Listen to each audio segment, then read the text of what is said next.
Srivatsangam Mahoraskam Vanamala Virajitam Shankachakradharam Devam Krishnam Vande Jagadgurum. I bow to Lord Krishna, the preceptor of the universe, who holds the shank and the conch in his hands and is adorned with a garland of wild flowers. Om Sahana Vavatu Sahanau Bhunaktu Sahaviryam Karavavahe Tejasvina Atitamastu Ma Vidvishavahe. Om Shanti Shanti Shanti. May we be protected, may we be nourished, may we learn together with enthusiasm, and may our studies lead us to the highest. And moreover, let us never have any need to fight with each other, to disagree with each other. Let there be peace in the world, let there be peace in the society, and let there be peace in myself. Hari Om, that's it. So welcome to our next, I think this is our 11th lesson on the Udhhava Geeta. And if you remember, we'll just go back a little bit last time. Lord Krishna was giving Uddhava all the different types of, the meanings, actual meanings of certain words. You remember, he says, now misery is the seeking only of sexual gratification and wealth. A pandit is one who has true knowledge of what is bondage and what is liberation. That is, asadoma satgamaya, you know that. That he who knows what is sat or what is reality. And such a person is a pandit, and not one who has only book learning. A murk, a stupid one, is one who only thinks of himself as the body. He only relates to himself as the body, and is not just one who has no learning. Actually, the highest murk is not the ignorant, illiterate person, but the one who thinks of himself as only being the body. And the true path, he says, is one that leads to me, the highest. That is, he is relating himself to the Brahman always, all through this. He's relating himself to the Brahman. Remember, there's only 7 more days of his sojourn in this planet. So he's already in that state of Brahmanhood. Therefore, he says the true path is one that leads to me as the highest, and not that one which leads to the worldly ends. The opposite or perverted part is a life of unrestricted extravagation, and not just mere, stealing or doing negative things like that. Now, what is Swarga or heaven?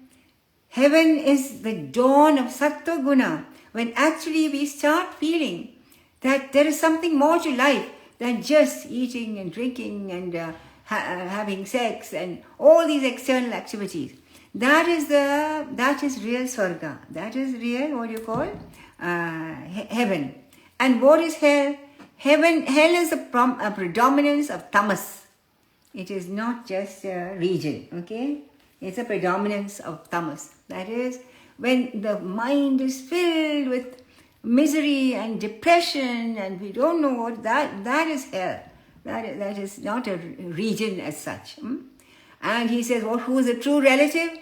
The true relative is the Guru, and that Guru is myself. And what is a house? What is a real house? House is the human body. The body is a house for that Atman, and not one which is made out of bricks and mortar. And who is a wealthy man? He is rich in virtues, who knows many things and who knows how to live a life free of dispassion, and not one who has lots of money. And the pauper is the greedy one who is never ever satisfied with anything he gets, and not one who has no money. So even a rich man can be who is wealthy actually to us, may be called a pauper when he is always unsatisfied with what he has. Understand?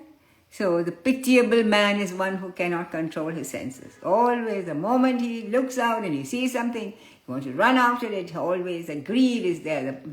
The one who's always after the sense, the pleasures got from the sense organs. Who is the master of the Lord is the one who is free from the bondage, the opposite. The one who is free from the bondage of the senses and their objects. Such a person who is in control of himself, who is not pulled hither and thither like the horses, the 5 horses which Lord Krishna is holding. These are the 5 senses which are always leading us to further and further things. And who is the master? He is the one who is in control of those senses and their objects. And who is a slave, of course, the opposite. The man who is totally attached to these things. He is the slave. And he is not just a gulam. The greatest charity is what? To give up all aggression towards others. No feeling of enmity, or no feeling of jealousy or envy or these are the feelings which is that greatest charity. Even if you don't give money, you don't have money to give, but this much you can give, that I love all beings, because all beings are only the prototype or that external form of that supreme. So that is the charity, is to give up all feelings of aggression towards us. Austerity is a renunciation of lust. Austerity is actually chastity or renunciation of lust. Thus, Udhhava, he says, I've answered all your questions. But actually, the final word, what he says, listen carefully. The one who transcends the duality of distinction is truly the noble soul. He has answered all these questions which are related to the external world. And at the end he says, the one who can transcend this is actually the yogi, the noble soul. How can he say that? Immediately, next chapter 14 actually, Udhhava will take him up on that. He says, he'll take him up on that. He says, oh Lord, Vedas is your word, and it teaches us the distinction between good and bad, and noble and ignoble, and mean and generous. It is meant for everybody. But now you see that the person who can transcend this distinction, the one who can transcend duality, he is the great soul. How are we to understand this? So it's a very peculiar thing. After he has given him all the definitions of all these words, you see, the fact is that all these things are come under the realm of morality. And morality is actually a man-made thing. That which is considered moral today may not be considered moral tomorrow. Now, today, almost every film, everything you see is something about surrogate mothers. Now it is considered moral to accept this thing of another person and then grow the child in your womb and so on. Now, in sages, even 10 years ago, such a thing would be considered utterly impossible and not correct. Not correct. So, what is morality 10 years ago has become immoral 10 years ago has now become accepted by society. So, society changes and moral rules and behavior changes. And it is necessary. He doesn't say that it's not necessary, that these moral rules are necessary for the usual, ordinary type of person. But he is now addressing someone like Udhhava, who is far advanced. And therefore, for the higher, those who are already up in the scale of evolution, for such people, moral rules are not necessary because they have gone beyond that. Now, but of course, it is a very dangerous kind of a step to take, because how can you decide whether you are morally so advanced that you can you can give these moral rules up. So it's best is keep on with following these moral rules as long as possible, but even though you have gone above them. I have mentioned 3 types, Krishna says, 3 types of yogas of Udhhava for spiritual enlightenment, that are jnana, karma and bhakti. Jnana is meant for those who are no longer in doing deeds for the fruits. Jnana is meant for those who do not. They have already realized that to do work, To do karma for the sake of what you're going to get out of it, for the benefit that you're going to get out of it, is not a correct thing. That is that jnani was. So karma is meant for those who still have some desire and they still crave for little fruits of their action. Like 99% of us perhaps come to in this category. We still have some desires. We still hope we'll get the fruits of our karma. That karma. So this karma yoga, we keep on doing karma yoga without expectation of fruit. When you keep on doing it, this slowly our mental, the texture will become cleaned. That's why he said. So you have to keep on doing karma yoga. Now, what about bhakti? Bhakti comes to those who, due to good works of a previous time or this lifetime, they start getting an interest in listening to my stories, my glories, he says. Such people don't have a great desire. They don't even want renunciation. They are not prepared to renounce. They are not prepared to take up sannyas. And nor are they attached to the things of the world. Neither are they attached to sannyasa. They don't want. They're not ready for that. Nor are they attached to things of the world. Once you get a great attachment to me, he says, once that person gets a great attachment to me and also disgust of things of the world, he does not have to keep on performing yajnas and yagas and all these pujas and stuff which are enjoined in the Veda. This is a very, he has said this once again before in the Gita also, that the man of true yogi has as much use for the Veda as a person has for a small pond when there is a flood in the whole district. So why does he say that? He's not actually referring to here when he says the Veda. He's not referring to the mantric portion or to the Upanishads. That's all the Jnana Kanda. This he's referring to the Karma Kanda, which is the Brahmanas, second portion of the in each Veda is called the Brahmanas, where they describe certain rituals, sacrifices, havans, with mantras, by which the person does all these with a desire to get a reward. He will go to heaven, or he will get some fruits thereof from that. He wants a son, or he wants a wife, or he wants something good, something from the world, or something from heaven. That karma kanda of that, which are the brahmanas, the portion known as the brahmanas. The Vedas have 4 portions. One is mantras, brahmanas, aryanyakas, and Upanishads. So corresponding to the 4 stages of life. So that he is referring, when he says Veda here, as in the Bhagavad Gita, he is referring to the karma kanda or the brahmanas. So such a person who's doing all these yajnas and yagas in order to get some heavenly delights, that such a person is still not evolved. So, but O Uddhava, one who performs his swadharma in each of the 4 stages, his swadharma as an offering to me without any personal desire for either the fruits either here or in heaven, and who refrains from prohibited actions, he will not have to go to heaven for enjoying the fruits of his actions or go to hell for being punished. Such things will no longer be there for him. He who follows his swadharma, that is each of the stages, that is the stages of brahmacharya, grihastashrama, vanaprastha and sannyasa. And each of these stages, he who performs his swadharma as an offering to me will automatically attain purity of mind. That is to say, he does his work, he does his duty without any attachment for the results or the fruits thereof, as an offering to that Supreme. And that will automatically, he will be purified, his mind will be purified. And then he will come to know that he is not this body, mind, intellect, but he is the Atman alone. And what is that Atman? The Atman is nothing but the Brahman, which Krishna himself is,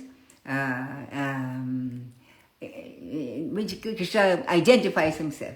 So as he will come, that he may, and that time he will also develop bhakti also. He will develop love for me, he says.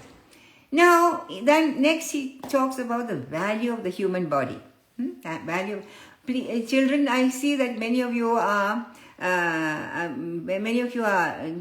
questioning here.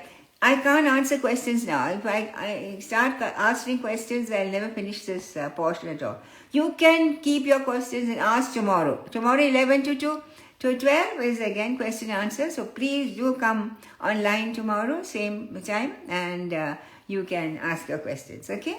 Now he's talking about the value of the human body. It is only in the human body that jnana and bhakti can be got. And karma yoga. All three can be practiced only in the human body.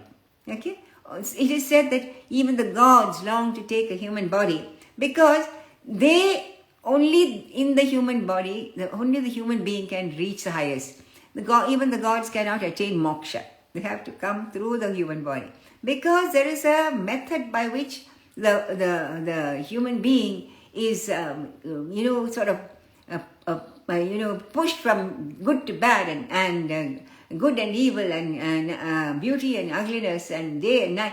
And somehow that seems to make him allow the characteristics of enlightened soul to come. Only in the human body is there. However, but then he immediately says, but don't hanker after a human body. Because if you think, oh, then I want to get a human body again and again, then that attachment will again lead to downfall. Because you never know. You never know. Because the human body is very frail. Even though it is capable of going to the highest, it is also capable of going to the lowest. That is what we see in the world today. We see people who are so great, so wonderful, they're like walking gods. We see also people who are more degraded than the worst animal that you will ever think of. We see them, it's very, very common nowadays. Unfortunately, that type of person is very common nowadays. So we should discriminate and realize that the human body is capable of taking us to the highest if used in the proper way. But it is only a means and not the end. It is a means which can take you to the highest, okay? One should strive to achieve the goal of liberation before death overtakes his body. That's why this body can take you. But the death, you never know when the death, you never know when Yama can come and take you off, isn't it? So he says, when birds, birds have nests in some trees and all. But then they notice sometime that the man who is chopping trees is coming down, coming slowly. He's chopped tree after tree after tree. So very soon he's going to come to our tree. So what do? They take off and build their nest in another tree which is far away from this man before this tree is cut down. Similarly, this tree of the body will be cut down by death one day or other. We don't know. One day or other. Before it falls, we should get a divine perch. If you've already caught hold of, you are already perched on the tree of immortality which is found in Lord Krishna, then that you can never be, death cannot overtake us. Death can overtake only the body. But the true I, the true Atmanjam, that can never be death because you already found that divine perch. Now, he again gives an example. Supposing this boat of this human body has a captain in the form of a competent guru. The captain of this body who's going to take you to the highest should be the guru. Then I myself will supply the favorable wind that will enable him to cross over this ocean of samsara, he said. If you have a proper guru to take you as a captain of your boat who will tell you, who will lead you, who will give you advice on how to cross this horrible samsara, ocean of samsara, where so many tidal waves and alligators and huge whales and all sorts of, horrific creatures are in this samsara, as we know only too well. This is that we are forced. We are every day if you look at the news, you feel I don't want to see this again. It's so terrible. So if that person has a guru who will, the captain of his boat, who will give him competent advice on how to cross, he says, then I myself will supply a favorable wind. That is, that divine presence will be felt by you all the time. So that you feel so supported, that you feel that you can never fall because he's always holding you. If, however, a man does not make use of all these gifts that are given to him, you can say he is the one who's actually committing suicide. Even though he appears to have a great life and is enjoying his ill-gotten wealth and all these things, actually he is committing suicide because he's killing his spiritual self. So when at last he sums up this thing, when a person has got a disgust of worldly life and has gained some control of his senses, he should practice what we have been saying in sadhana. We should start practice and not allow the mind, meditate and not allow the mind to run away in all directions. This can now, how can, one of the important things if you want to control the mind is a sattvic diet. He himself says that. It's a sattvic diet is very important because, what we eat has a great influence on the mind. Normally we don't understand this when we are eating food. But when do we actually understand this? Try taking drugs. Try taking a lot of alcohol. Immediately the effect is on the mind, isn't it? The person who's had a peg too much to drink, the person who's under drugs, immediately his mind is affected. So anything you put into your stomach actually has an effect on your mind. So the diet is very, very important. What food you eat is very, very important if you want to go to the highest. So this sattvic, I'm taking in sattvic sense impressions also. As far as possible, go into nature, see these wonderful things, the sunset, sunrise. I'm always sending out the natural beauties around me because that nature has a way of giving us a very amazing outburst of sattvic feeling. So try to go out in nature and see natural beauty. A flower growing in this thing, a small little tiny this thing somewhere, a little flower somewhere. So the mind, he said, should be controlled like a horse trainer. What does a horse trainer do? Very, very, in the olden days, horse trainers were very, very important because horses were the only mode of transport they had. So then the horse trainer would, in the beginning, he would allow the horse to wander as he liked, here and there, here and there.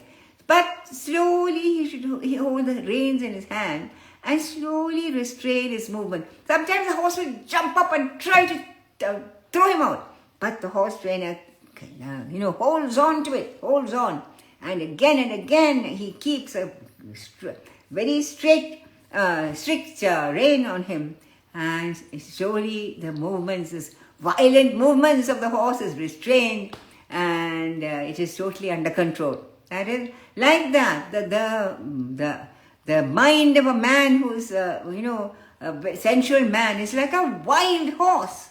It cannot be controlled like that. It's very difficult to control. How can it control? Like the horse trainer, slowly. By what? By yogic restraints. He's already said, like yama and yamas. As when we explained before, yama and yama, go back to that class. What are the yamas? What are the niyamas? This has been explained before. And slowly the mind should be controlled. And through intellectual understanding also. That's very important. That's why we give all these talks only, and as I said, we have so many blogs which give you a very good intellectual understanding of what is truth and what is untrue. What is, that which is real and what is unreal. So these blogs also I have told you many times, please do follow us on our weeklies, adiveda.substack.com. So this has been intellectual understanding of the highest. He should, first of all, he can, like the horse being trained slowly, first of all, he can start worshipping through images and follow other disciplines taught in bhakti, pujas and so many things.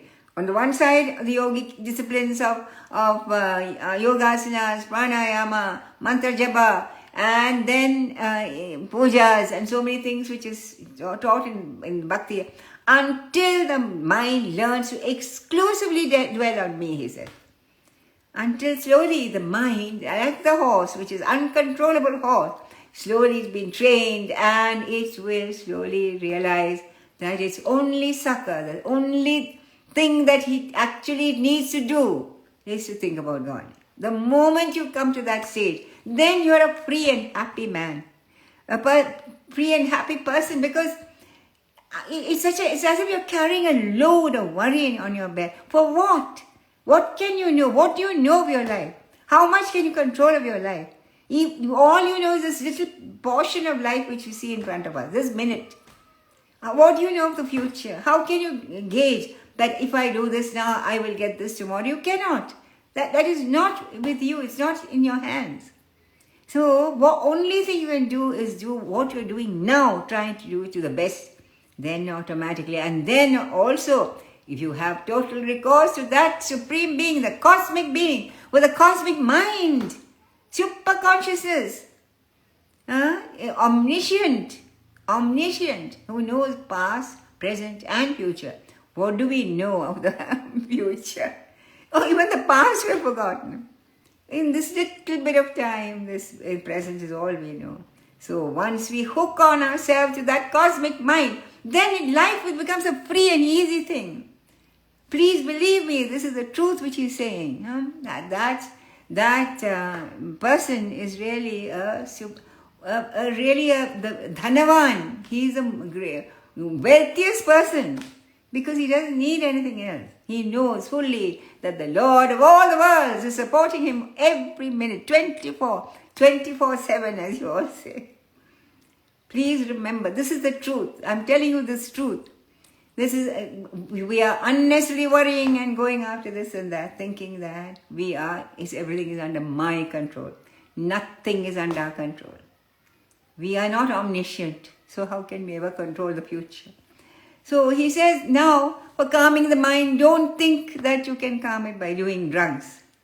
That is not the correct way to calm your mind. It's not possible to do that. Because once the drug wears off, again, you are in that. How even in that time, how very beautifully explains how somehow some people try to calm the mind by using drugs or alcohol or something. He says such things are not necessary, will not be possible. Now, but one thing again, he's very carefully, psychological insight is amazing. All evil tendencies cannot be abandoned at once, he says. Now, a person has so many evil tendencies, you listen to such a talk like this, but I have so many bad qualities, what am I to do? So, it should be done with a gradual process, leading step by step to total non-attachment and renunciation. Don't think you can become a sadhu or a great soul overnight. It's just not possible. You even see the lives of these great souls, right? Ramakrishna Paramahansa, Ramana Maharshi, and so many people we have. They went through a lot of amazing tapas before they got to what they did. You understand? So it's not immediately possible. It's a gradual process which leads to.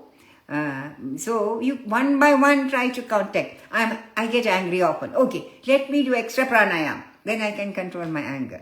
I am a glutton. I love to eat. Now let me slowly reduce I'll give them something which it likes. I'll give now and again, and slowly reduce so that I'm not be a glutton. Like that, take step by step. Whatever is your weakness, you try to focus on that and try to get rid of that.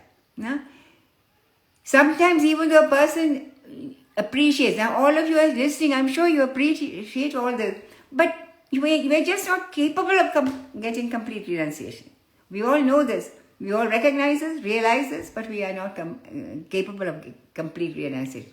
Such a person may continue to live in this world, fulfilling his desires. At the same time, he should worship me, he said, with faith and joy. That applies to 99.9% of us. We cannot totally give up all these. So continue in the world. Do all your work. Do all the things which you like. Do something today extra. I like today. I like modakams. Today is Ganesh Chaturthi. Mother's making such delicious modakam. Okay, have an extra modakam. It's not going to harm you, provided you offer it to me first. Oh God, here's a little modakam for me, oh Ganesha. Please accept. You have it. So that is not. So you can continue fulfilling some of these small desires in the world, But at the same time, you should worship me all the time inside. Some way you should connect it with God. Yes, you're offering food, you're connected with God. So some way you keep connecting, that is, you worshipping me with faith and joy. Very soon, he says, such a person will have discrimination because I myself am residing in his heart. He doesn't realize it, but actually I am myself already the thief of his heart. The butter thief is already in his heart. And hence there will be no space for other desires. This is what the story, all these, of Krishna stealing butter and all. It just shows that he creeps into our hearts and steals the butter of our hearts. So it's not the butter that he stole from the gopis, he stole their hearts from them. And so there will be no space for other desires. That is the esoteric meaning of all the stealing of butter and all that. So slowly, when he keeps doing this, his desires will vanish, his doubts will vanish. That's very important. Because even though we hear it so many times and from so many other people in so many different ways, we still have doubts. Can this be true? I mean, is it possible that God can really take care of all my problems? Do I not have to do something? Yeah, you have to do something, but that only just do whatever little, sadharma that you have been given to do. That's all you have to do. Leave your problems to him. Leave your future to him. He will take care of it. There's absolutely no doubt about it. Okay? All slowly the doubts will vanish.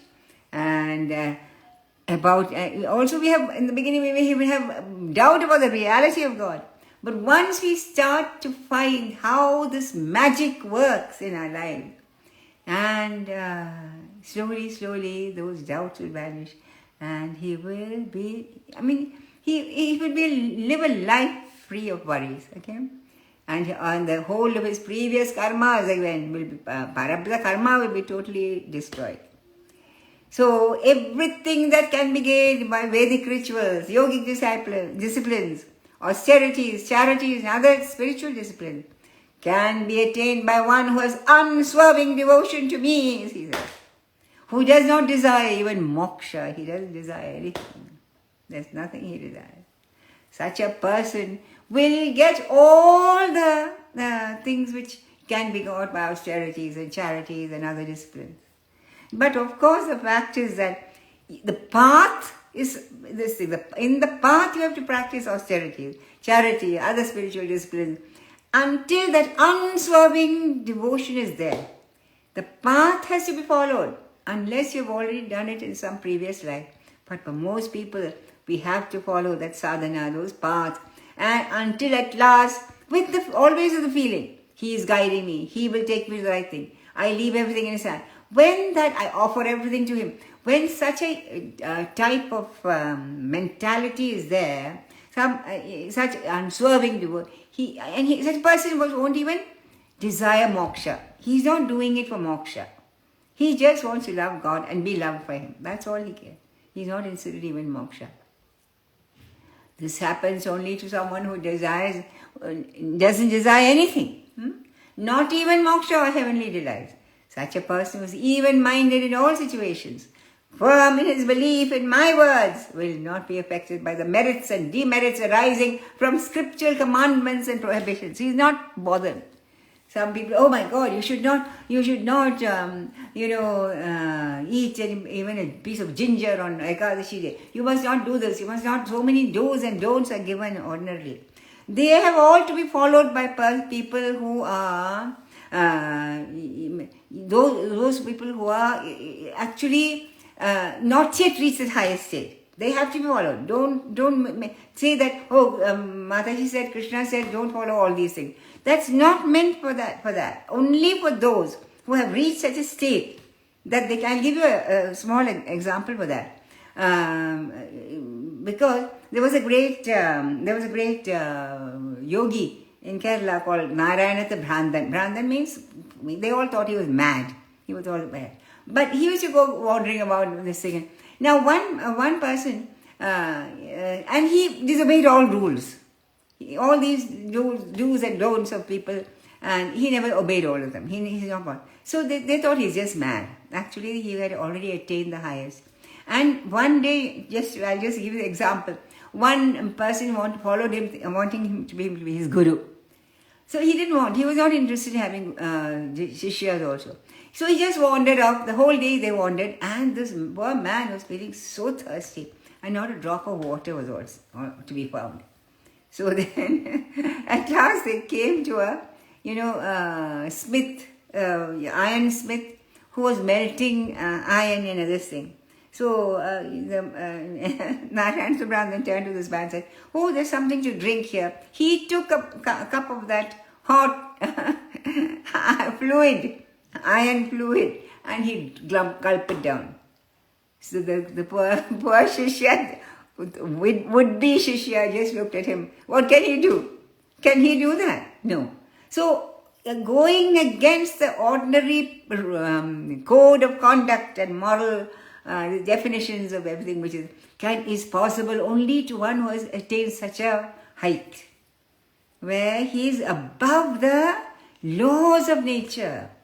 The laws of nature do not. Anyone who drinks hot molten iron fluid, what will happen to them? Nothing happened to him. He just walked on. So only it says, so remember, it's very important that we should not think, oh yeah, Mataji told me that, I don't have to really, because I'm in a high state of, no, don't think that. For all of us, we follow all these rules. But this is to the highest, he's saying, he who has attained this highest. These do's and don'ts are not, these are all moral rules, and he's talking about divine rules. These are all moral rules which can be changed at any time. In one age, what is correct in one age is considered not correct in another age. So, see, such a person is even-minded in all situations and firm in his belief in my words will not be affected by the merits and demerits arising from scriptural commandments and prohibitions. Only such a person, remember that, is a very, very...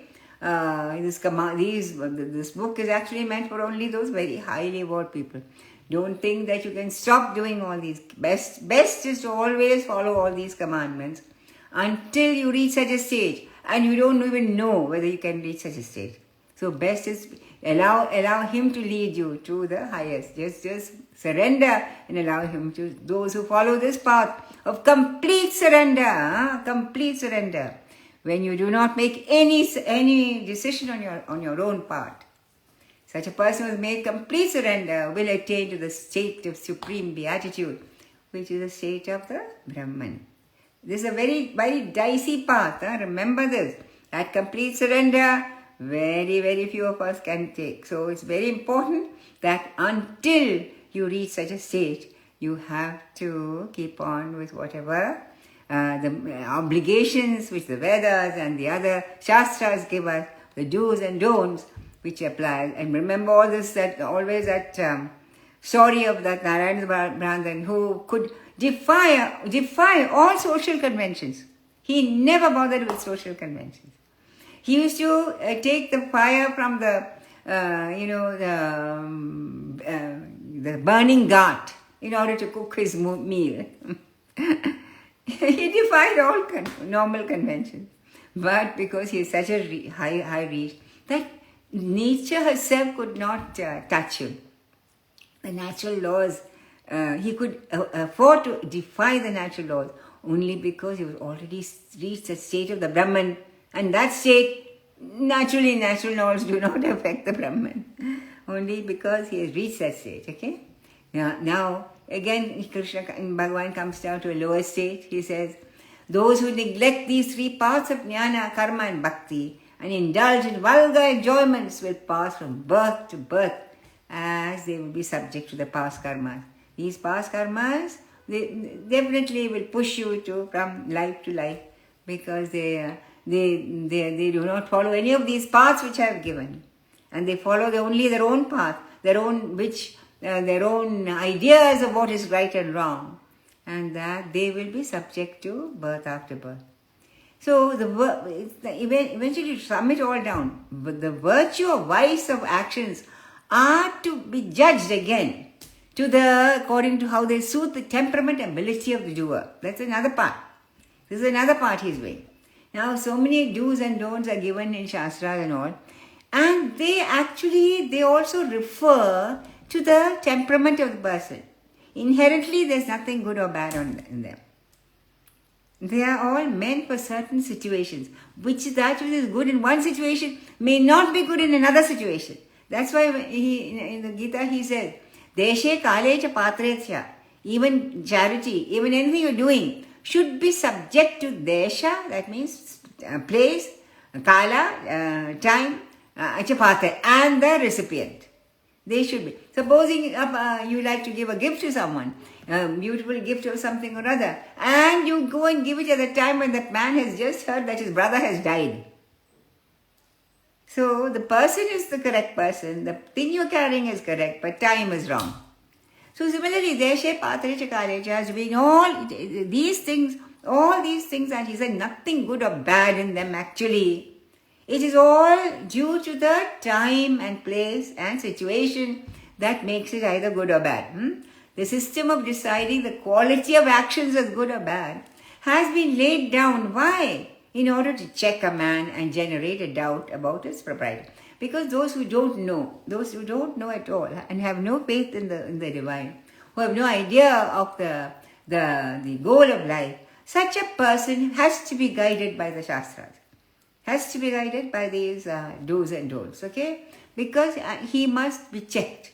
He must have some rule of conduct which he can follow. So it's very important for a lower degree of people. Most of us are like that.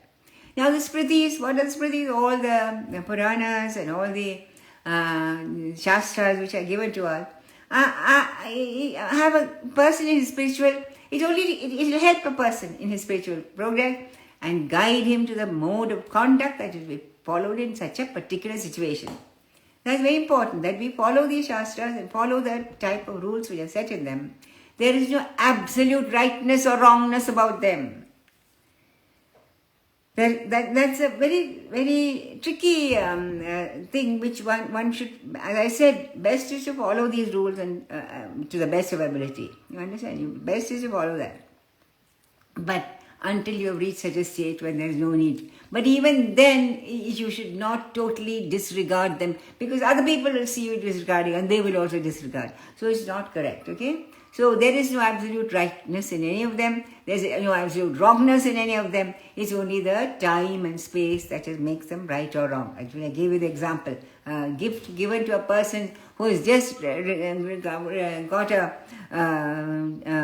message that somebody he loves has died. That is not right, isn't it? So, because of the time, it is not right. So, from Brahma, rather not Brahman, from Brahma, the creator, down to the immovables like trees and rocks, etc., all constitute of the 5 elements. You know that? The Akasha, Vayu, Apas, Agni and Prithvi. These are the 5 elements, are the basic constitutions of everything from Brahma, the creator, down to the very bottom scale of creation. The basic nature of all bodies is the same. But human bodies have developed various diversities also to enable them to gain the 4 goals of life. The human body, we have the intellectual system, we have certain other emotional system and so on, which will help us to gain the 4 goals of life, which are what? Dharma, Artha, Kama, Moksha. Dharma, the cosmic law of righteousness. Artha, the desire for wealth. Kama, the desire for enjoyment. Moksha is the final liberation. So in order to gain these 4 goals of life, the human body and the human mind has been conditioned in such a way. So Udhhava is only to limit the number of karmas that people undertake, that good and bad regarding places, people, food and other ingredients have been. People, you find that people have a lot of what you call superstitions. Why do they have it? In one way it is good, but it will limit their doing wrong things, right? Places. Now, places, we were told that those some places we should not, go and say, and we should not take, do puja in some places. Which are these places? Those regions where there is no respect given to holy men are considered impure. I am afraid some of our states in Bharat itself should be considered impure because they give no consideration to holy people at all. In fact, some of our people they torture these holy people. So torture and bring down the temples, and such places can be places inhabited by people of low cultural standards are considered impure. That's why purity and impurity of a place is according to these things. What about time? Some people say this, Rahu Kalam, inauspicious time, auspicious time. This auspicious time to conduct a rite or puja or some ritual or something is determined, actually, it's strange enough, by the availability of the ingredients which we need for worship at that time. Some rituals need some type of ingredients.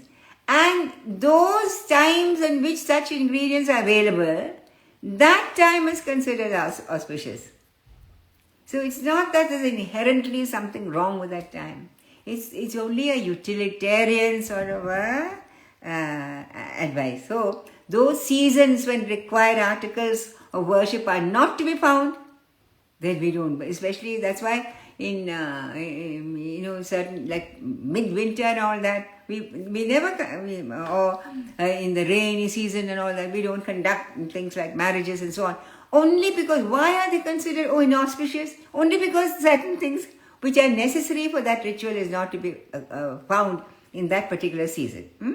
And when there are obstacles from external circumstances, like I say, it's a monsoon, for instance, during monsoon season, for months of the monsoon season, even the yogis are supposed to not to wander about. They should take a place where they can stay for without wandering around, and then they can do these things there. Because external circumstances are not conducive to wandering around during the monsoon season. Such times are considered improper for the performance of ritual, and therefore they are said to be inauspicious. Not that there is anything really inauspicious about them. Okay, this is an amazing thing. It's all a totally utilitarian point of view he gives. Now, what about purity? The purity or impurity of ingredients can be caused by contact with other things, isn't it? Because water we can say is pure. Water is usually considered pure. But supposing the pot of water is being kept there and the child or something goes and passes some urine into it, then the water becomes impure, isn't it? So again, if it's kept for over 10 days in one pot, it becomes impure. Normally speaking, water is supposed to be pure when you put it straight from the source. But if it's kept for a long time, it is impure, except for Ganga water. Ganga water never becomes impure. You may keep it for years. People in olden days, when from the south, people used to come up to the north and carry Ganga gel in a brass pot back to the... It would remain exactly like that. Everybody would have a pot of Ganga gel in their houses, and a few drops will be given to the man who at the time of his death. Now, mind you, he might have gone to the north into Kashi or Rishikesh 20 years ago when he was a young man, but that will still remain pure. So that only for Ganga gel this does not apply. Otherwise, other water, if you keep it for a long time in a pot, it becomes impure. So now, in itself it's neither pure or impure. It's only circumstances that makes it pure. Now flowers, for instance, even if they've plucked it maybe but not such a good place, you can purify it by sprinkling with water. That's why before we start a puja, you say apavitra pavitrovam, and then sprinkle water of flowers and everything else. Sarvavastangam. Yes, Paret Pundarigaksham Sabhahyadnadar. He who you sprinkle water and say, when you think about the lotus eyes of the Lord, everything becomes pure. So they can be purified by water and by mantras also it can be pure. Lakes and rivers, big lakes, rivers and sea and all that remain pure even if impure people take part in them. They don't get contented. They're such alive creature things. They're flowing, so therefore they don't become impure. But small ponds will be considered impure if impure people take baths in it. Impure people, those with bad thoughts, and those with physical also can be taken. Such impurities will affect the water in a small pond. That's why. So purity and impurity is also decided by your circumstances. So for instance, wearing torn clothes is okay for a beggar or a poor man, but it is not so for a rich man. A rich man should dress properly because he has the means for that. So what is correct for all right, it's okay for the poor man, is not okay for the rich man. Now, taking food during an eclipse is not good for a healthy man, but it's not so for a sick man. If you are a sick person, these rules about eclipses will not be followed anymore. So, actually, the circumstances which decide the goodness or badness of a rule. It is not that it has inherently something bad about it. All these do's and don'ts can be revised if there is a upheaval in the country, like a flood or famine or war. If there is a war going on like that in Ukraine and so on, how can you follow anything? So these are considered what is good and bad or Udhhava. It depends according to the time, place, and sometimes the mentality, the situation of the person. They are not inherently nothing is good or bad. This is an amazing thing for him to say. And actually, in a way, it's a bit dangerous also, because we may think, I don't have to do any of these things. I am above. Don't think that. I mean, the best way always to follow all these do's and don'ts, because we cannot judge ourselves. Time will come when such a thing will naturally drop away from you. Naturally. Then it's okay. Until then, best to follow these rules. Okay. Now, a Brahmin who, before he does puja, has to purify himself with water. He must take bath. He must have given some charity. He must have austerity. All these things a Brahmin should do before he does any ritual. Only such a person who is clean in both bodily and mentally, only such a person is qualified to do any ritual. Now, the how would you get a purification of mantra? The purification of the mantra is if it is given from a guru who has practiced that mantra, when you mastered that, only then the purification of mantra is there. So, again, what about as a general rule? Purification of any rite or work is done by offering to me. Everything before you start anything, I am offering this to you. I have nothing to do.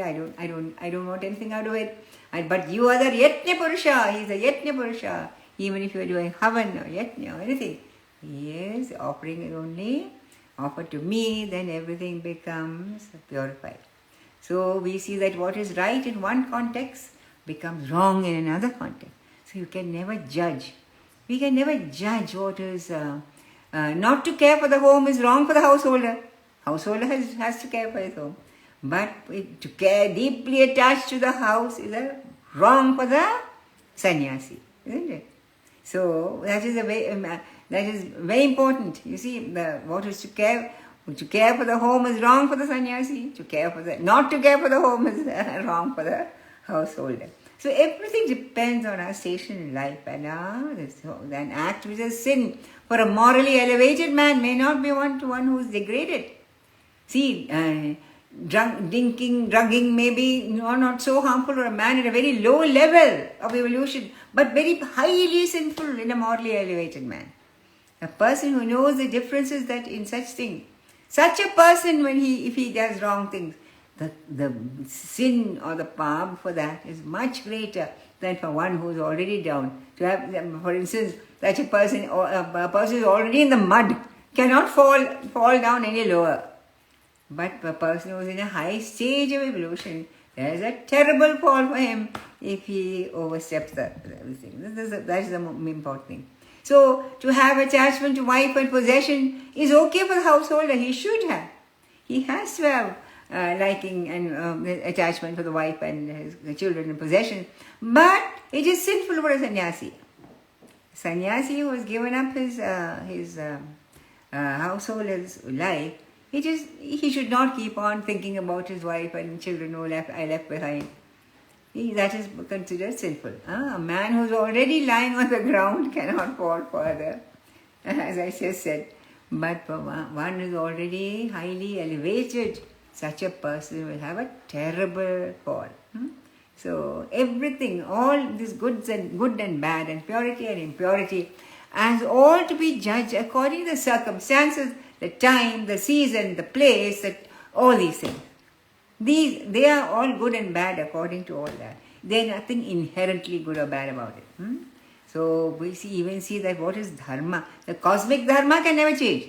But ordinarily what we talk about dharma, adharma can change. It is a non-rigid thing and will depend on many external factors and internal factors. You understand?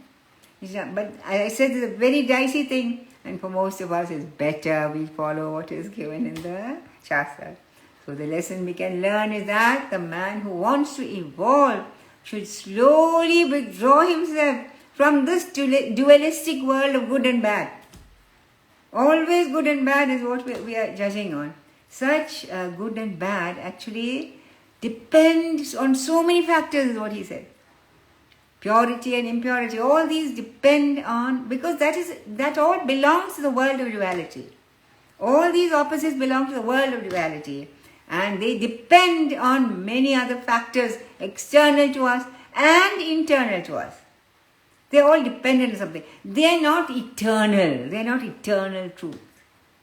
They are only materialistic truth, which have a temporary truth, not an eternal truth. So a person who is actually interested in evolving should slowly withdraw himself from the world of duality, from good and bad, and the pursuit of these desires, which again lead him into this world of duality. And even a pursuit of ritualistic activities, because they are also in the world of duality. The rituals which we are constantly doing, they are also in the world of duality. And such a person should renounce everything, because he doesn't need anything from the world. Remember, he who renounces a sannyasi has no claims on the world. He wants nothing from the world. Only such a person can really take sannyas. And we who want everything from the world, even a cup of tea, how much dependency we have on so many people just when we have a cup of tea. So much of dependency, isn't it? So we who are so dependent on all these things cannot totally renounce, but only that those people who are totally not dependent on anything. They depend only on God for their survival. Only. He is a true sannyasi. So then to that extent, but all of us, we can try. To the extent that we can withdraw from this world of duality, to that extent we can be called free. That is it's a very amazing the ideas that he is given in this lesson. Very, very high, very exalted ideas. Remember, all of us always remember when you think that, I can do anything I like. I don't have to follow these rules. That's what Krishna says. Always remember that story of Narayana the Brahman, who was capable of drinking hot, molten lead without having any problem in his life. Such a person can do anything he likes. He can flaunt all the rules and regulations of society. But we who are totally dependent on the society, we can afford to flaunt these rules. But it is good to understand that all these things are actually only temporary. None of these rules are eternal. So once we have caught hold of that eternal substance, then these rules do not affect us anymore.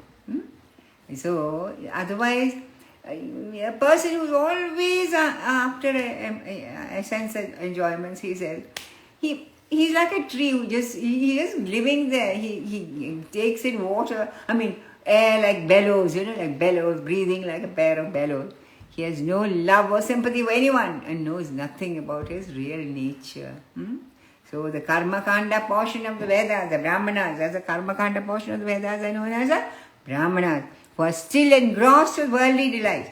Not only worldly delights, they want heavenly delights also.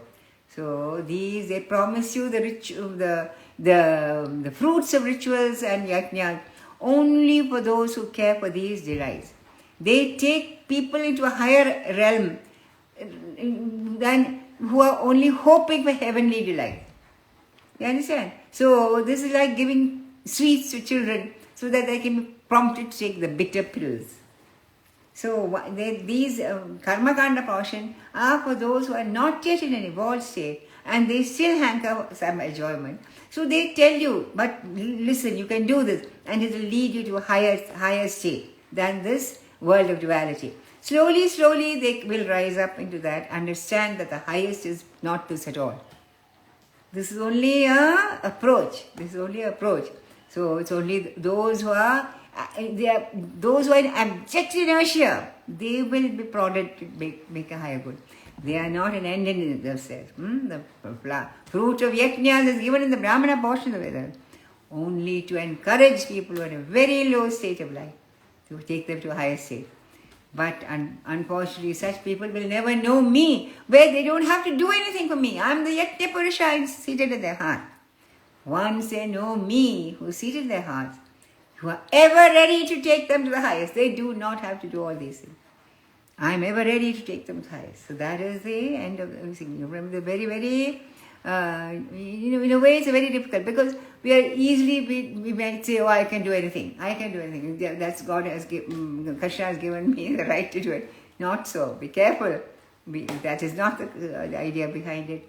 Remember the story of Narayana Brandhan. Then you will realize that only when you have reached such a state, you can be free of such things. Okay? So we will stop today. Tomorrow same time we will have a question answers. And today actually I'm going to do the puja. Maybe I'll take a video of it and put it in Instagram or some other place, which you can also notice. Anyway, I wish you all, may Lord Ganesha bless you all, remove all the obstacles in your spiritual path and lead you all to the very highest. Jai Ganesha, Jai Ganesha. Om Sarvesham Swastir Bhavatu Sarvesham Shantir Bhavatu Sarvesham Purnam Bhavatu Sarvesham Mangalam Bhavatu Sarve Bhavantu Sukhinah Sarve Santu Niramayah Sarve Vajrani Pashyantu Ma Kaschit Dukkha Bhave Om Shanti Shanti Shanti Loka Samasta Sukhino Bhavantu Loka Samasta Sukhino Bhavantu Loka Samasta Sukhino Bhavantu Hari Om Tat Sat.